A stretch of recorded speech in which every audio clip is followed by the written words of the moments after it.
Hi, welcome back to U.S. History with Mr. Snyder. Today we are finishing up our World War II unit on the effects of World War II on the nation and the globe. Our learning targets for today are to evaluate the goals that the Allied leaders set at different conferences between them for the post-war world. We'll describe international cooperation between the United States and other nations, and we'll explain the impact of World War II on our country, the United States. So the first meeting that they have, the first big meeting, is in it's in the Mediterranean, basically, and it's at Yalta, the Yalta Conference, and the big three meet, as they're known. So Stalin, Churchill, and Roosevelt meet, and they decide here. The biggest concession is back and forth, a lot of negotiating between Stalin and the United States, and some could say that this is furthering tension that leads to the Cold War, but Poland, Bulgaria, and Romania would hold free elections after the war to elect their new leadership.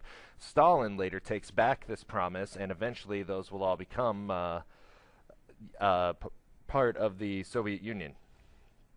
So in July 1945, we have the Potsdam Conference in Germany. And what it does is it divides Germany into 4 occupied zones, as you can see in this illustration here. The French would patrol the area next to France. The British would patrol the area closest to Britain. The Soviets would control the area closest to the Soviet Union, and the United States would take over the southern portion, and we would divide up Germany into 4 zones.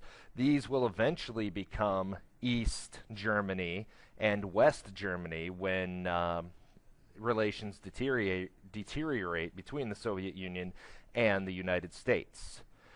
They also decide on new borders for Poland to kind of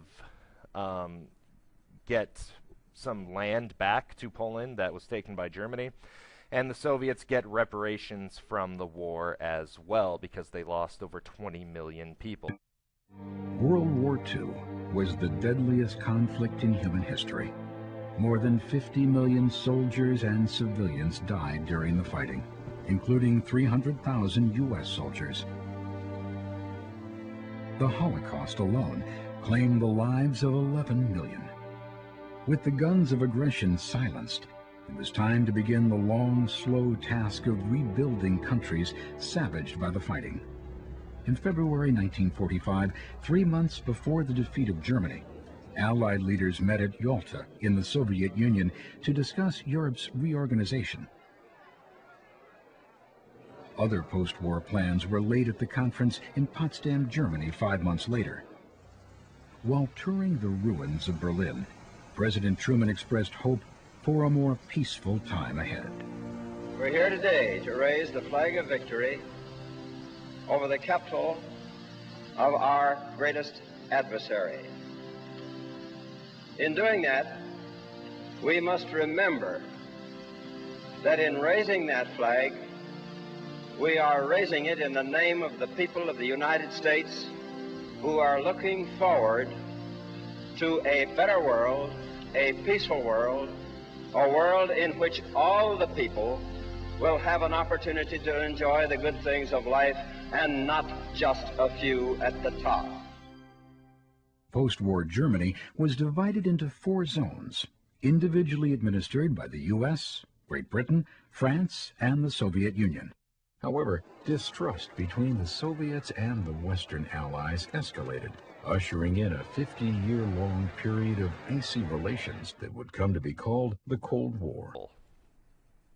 So, what does the end of World War II look like in the world? Well, there's a new European map. We have a lot of countries, and as you can see, the Soviets have a lot of influence, and it's going to be divided into Eastern and Western Europe. General MacArthur occupies Japan and the writing of Japan's new constitution. We see an end, and this is partly due to the United Nations, we see an end of imperialism by the West of the East, and the Soviet Union and the United States become the world's 2 main superpowers when the European powers are left in ruins after World War II.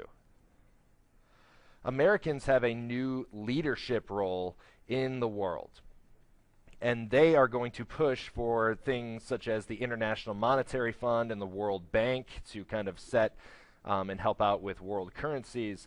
They will also agree to pass and abide by the GATT, or the General Agreement on Tariffs and Trade, which reduces tariffs, thereby expanding trade worldwide, and also the establishment of the United Nations, kind of an enhanced version of the League of Nations. They want to mediate world conflicts to avoid war. So in 1945, the 50 original nations meet in San Francisco to sign the charter, and they will later set up a permanent home in New York City, where it is today. And in the United Nations, they release, and this is a big deal, the Universal Declaration of Rights, which basically gives rights that the United Nations sees to every human on Earth. You know, no human should be enslaved or tortured. Every human should have freedom of speech and religion, and they maintain a minimum standard of living.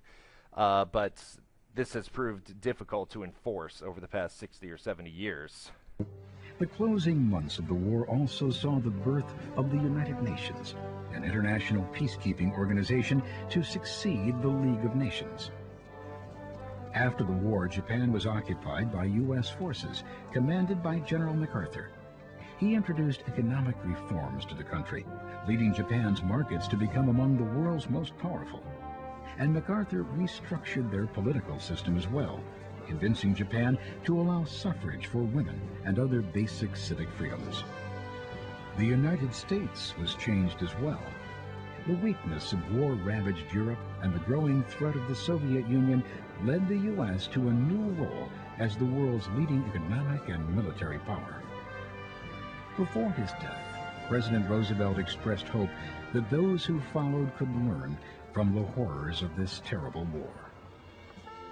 We have faith that future generations will know that here, in the middle of the 20th century, there came a time when men of goodwill found a way to unite and produce and fight to destroy the forces of ignorance and intolerance, slavery, and war.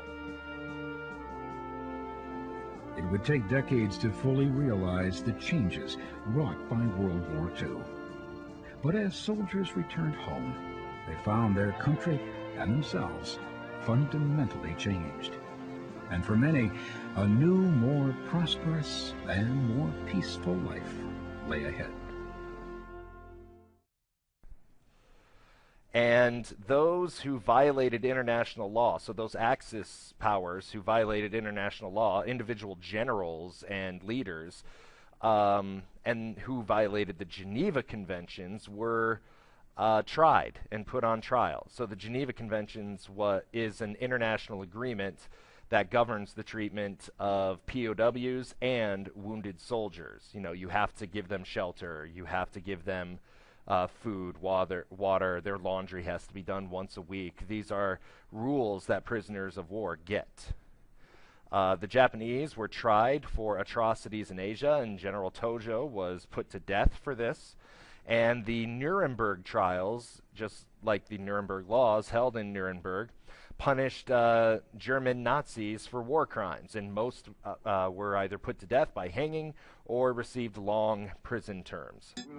In 1946, an international tribunal tried Nazi leaders in Nuremberg, Germany. The first time in history, a nation's leaders were held accountable for war crimes.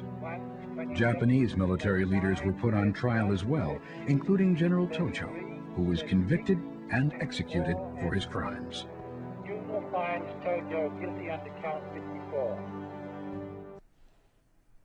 So what is the impact of World War II on the United States?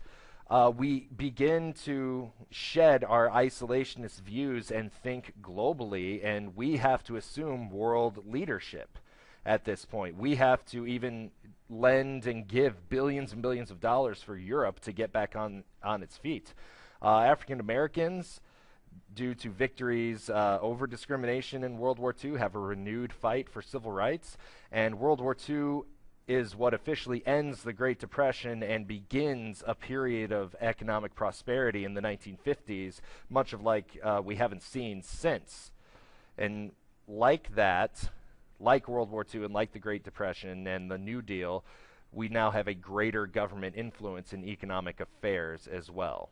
So that's a look at the effects of the war on the world and the United States. Have a great night and fill out those learning targets, and I'll see you tomorrow. Goodbye.